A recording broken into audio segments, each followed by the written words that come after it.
लोकसभा चुनाव 2024 में यूपी में जब भी प्रधानमंत्री नरेंद्र मोदी के कदम पड़े, योगी ने आगे बढ़कर के उनका साथ दिया।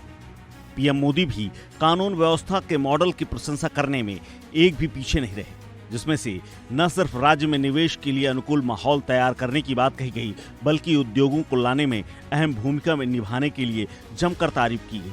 लेकिन अब यही उपयोगी और यही डबल इंजन की नैरेटिव वाली सरकार को लेकर के सवाल खड़े हो रहे हैं। सवाल योगी पर भी खड़े हो रहे हैं कि आखिर ऐसा क्या हुआ कि यूपी में योगी उपयोगी नहीं रह गए। कारण कुछ भी हो, लेकिन जिस तरह से 2019 से 2024 आते आते लोकसभा की आधी से कम सीटें रह गईं, तो सवाल उठना लाजमी है। दरअसल योगी पार्टी की सबसे ज्यादा डिमांड वाले स्टार प्रचारकों में से एक थे, जिन्होंने 170 रैलियां की, यूपी के शहर शहर घूमे, लेकिन उसका फायदा लोकसभा चुनाव के रिजल्ट के परिणाम में नहीं दिखता है। लोकसभा चुनाव में यूपी में बीजेपी को जो बड़ा झटका लगा, अब उसकी आंच प्रदेश के मुख्यमंत्री योगी आदित्यनाथ की ओर भी आती दिख रही है। चुनाव के नतीजों की रोशनी में बीजेपी यूपी में योगी फैक्टर की उपयोगिता पर अब विचार करने को तैयार बैठी है। इसी बीच यूपी की सियासत में अरविंद केजरीवाल के इन आरोपों की गूंज भी सुनाई देने लगी है, जिसमें उन्होंने कहा था कि चुनाव के बाद योगी के पर कतरे जाएंगे, उन्हें हटाया जा सकता है। बीजेपी ने यूपी में 10 सालों का सबसे खराब प्रदर्शन किया है। न सिर्फ वोटों में गिरावट आई है, बल्कि वोट शेयर भी काफी कम हुआ है। कई केंद्रीय मंत्री चुनाव हार गए, कई सांसद घर बैठ गए, अंदरूनी गुटबाजी और संगठन एक साथ काम न कर पाए, तो हालत ऐसी हो गई कि कहीं मुंह दिखाने लायक नहीं बची।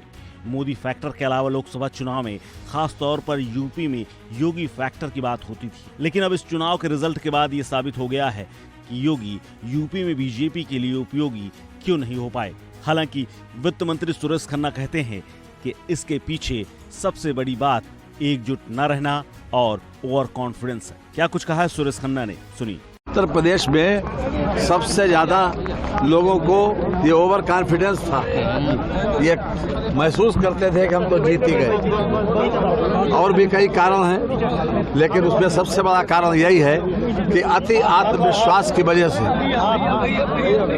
ये हमको सीटें कम मिली। दरअसल यूपी में योगी की उपयोगिता के साथ ही बीजेपी के डबल इंजन के लड़खड़ाने की भी चर्चा है।